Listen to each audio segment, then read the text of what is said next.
কেমন আছো? Welcome back to another mini blog. আজ ছিল বড় আমার ছোট ছেলের বার্থডে, তো সেখানে যাওয়ার জন্য আমি এই ফ্রকটা পরে নিলাম আর মাও এখানে রেডি হয়ে নিল, আমিও রেডি হচ্ছিলাম। তো আমাদের বাড়ি থেকে খুব একটা বেশি দূর নয়, 5 মিনিট লাগে যেতে। তো আমরা দুজন রেডি হয়ে বেরিয়ে পড়লাম আর এই তো চলে এসেছি।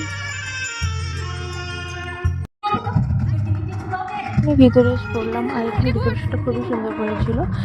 তো সামনে স্টল ছিল ফুচকা, কফি, পানীয় ছিল। আর এখানে এই ভাইয়ের বার্থডে, বড় আমার ছোট ছেলের নাম সুমন। তো তারপর ওকে হ্যাপি বার্থডে বলে মামিকে রেডি করিয়ে দিলাম, মেজো মামি ছিল এটা। তারপর আমি একটু বসেছিলাম আর এখানে কেক কাটিং স্টার্ট।